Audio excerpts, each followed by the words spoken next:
హైదరాబాద్లో హైడ్రా కూల్చివేతలు కొనసాగుతున్నాయి. 2 చోట్ల హైడ్రా సిబ్బంది కూల్చివేస్తున్నారు. బంజారాహిల్స్లో హైడ్రా కూల్చివేతలు కొనసాగుతున్నాయి. ఇక 750 కోట్ల విలువైన ప్రభుత్వ స్థలంలో ఆక్రమణలు ఉన్నటువంటి అధికారులు గుర్తించారు.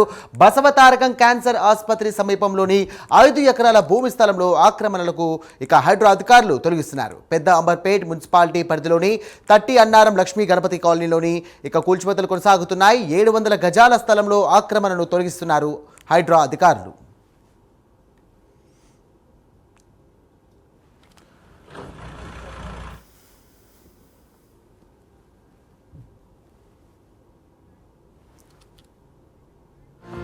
ఇదే అంశానికి సంబంధించి మరిన్ని డీటెయిల్స్ అందించడానికి మా కరెస్పాండెంట్ లిఖిత సిద్ధంగా ఉన్నారు. లిఖిత, చెప్పండి, మరోసారి హైడ్రా తన ప్రతాపాన్ని చూపిస్తున్నట్టుగా తెలుస్తోంది.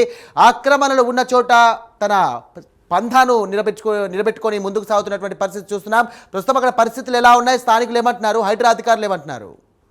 Right, thank you Sai. ఇప్పటికే హైడ్రా అధికారులు ఏదైతే ఈ యొక్క భూములు ప్రభుత్వ భూములు అని చెప్తున్న బంజారాహిల్స్ రోడ్ నెంబర్ 10లో ఉన్న బసవతారకం ఎదురుగా ఉన్న భూమి ఏదైతే ఉందో ఆ భూమి కేవలం 1 ఎకరా దాదాపు 50 గుంటలు మాత్రమే ఈ యొక్క ప్రభుత్వ భూమి. మిగతా 5 ఎకరాలు ఏవైతే ఉన్నాయో అవి పూర్తి స్థాయిలో మేము పన్ను కడుతున్నాము, దీనికి పూర్తి స్థాయిలో రిజిస్ట్రేషన్ ఉంది. గతంలో కూడా ఈ భూములకు సంబంధించి కుటుంబ సభ్యుల మధ్య గొడవలు కూడా జరిగాయంటూ ఈ యొక్క హైకోర్టుకు ఎప్పుడైతే వెళ్ళారో ఆ హైకోర్టుకు సంబంధించిన పూర్తి స్థాయి వివరాలను కూడా ప్రైమ్ నైన్ న్యూస్కి అయితే వారు ఇవ్వడం జరిగింది. విజయ్ రెడ్డి అనే వ్యక్తిది ఈ యొక్క భూమి అంటూ కూడా ఆ యొక్క బాధితుడు వాపోతున్నాడు. అంతేకాకుండా కేవలం సర్వే నెంబర్స్ ఏవైతే ఉన్నాయో ఆ సర్వే నెంబర్స్లో జరిగిన అవకతవకల వల్లనే ఈ యొక్క ఇష్యూ వచ్చింది. మేము ఏర్పాటు చేసుకున్న ఈ యొక్క సీసీ కెమెరాలు ఏవైతే ఉన్నాయో వాటిని కూడా పూర్తి స్థాయిలో తీసేయడం అయితే చేశారు. ముందు మాకు ఇన్ఫర్మేషన్ ఇస్తే పూర్తి స్థాయి డీటెయిల్స్ను మేము అధికారులకు ఇచ్చేవాళ్ళం. అప్పుడు ఇలాంటి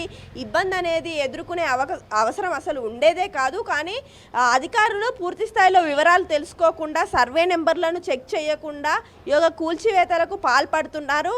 హైడ్రా అనేది చాలా మంచి పని, కానీ అయినప్పటికీ కూడా దాన్ని కావాలని కొందరు దుర్వినియోగం చేస్తున్నారు. ఒక్కసారైనా మా మాట వింటే గనక అసలు ఎక్కడ ప్రభుత్వ భూమి ఉంది, ఎంతవరకు ఉంది అనే విషయాలు పూర్తి స్థాయిలో తెలిసేది. సర్వే నెంబర్ ఏదైతే 403/52 ఉందో అది మా భూమి, మిగతా భూమి మాత్రం మాకు సంబంధం లేదు.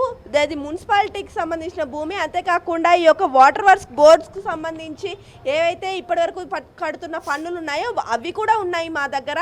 కోర్టు స్టే కూడా ఉంది అంటూ కూడా వాళ్ళు పత్రాలు ఇవ్వడం అయితే జరిగింది. పూర్తి స్థాయిలో ఈ భూమికి సంబంధించి మేము అధికారులతో మాట్లాడతాము. అంతేకాకుండా ఇక్కడున్న ఈ 5 ఎకరాల భూమి ఇతరత్ర భూమి ఏదుందో దానికి సంబంధించిన ల్యాండ్ ఓనర్స్ ఎవరైతే ఉంటారో వారందరూ కూడా కలిసి కట్టుగా దీనిపైన పోరాటం చేస్తాము. హైడ్రా అధికారులను అదేవిధంగా సీఎం గారిని స్థానిక ఎమ్మెల్యేని కూడా కలుస్తామంటూ కూడా ఇప్పటికే చెప్పిన పరిస్థితులు కనిపిస్తున్నాయి. విజయ్ రెడ్డి చెప్తున్న దాని ప్రకారం ఆయన దగ్గర ఉన్న పూర్తి స్థాయి పత్రాలు కూడా చూపిస్తున్నారు. మరి హైడ్రా అధికారులు మాత్రం మేము అడగడానికి వెళ్ళినా కానీ భారీ పోలీసు బందోబస్తుతోటి చాలా వెహికల్స్ తీసుకొస్తున్నారు, బౌన్సర్స్ని తీసుకొస్తున్నారు. అంతేకాకుండా మమ్మల్ని రానివ్వకుండా చేస్తున్నారు. గతంలో ఇక్కడ కొంతమంది మద్యం సేవిస్తూ ఇబ్బంది పెడుతున్నారు. అంతేకాకుండా ఇదొక మద్యానికి అడ్డాగా మారిందనే మేము సీసీ కెమెరాలను ఏర్పాటు చేసుకొని ఇక్కడ ఒక వాచ్మెన్ని కూడా ఏర్పాటు చేస్తాము. ప్రభుత్వ భూమి అయితే ఇవన్నీ మేము చేయాల్సిన అవసరం ఏంటి అంటూ కూడా వాళ్ళు ప్రశ్నిస్తున్న పరిస్థితి కనిపిస్తుంది. మరికొన్ని వివరాలతోనైతే త్వరలోనే మీడియాకు కూడా మేము వివరాలు అందిస్తామంటూ కూడా చెప్తున్న పరిస్థితులు ఇక్కడ నెలకొన్నాయి. Sai, right, thank you Likhita.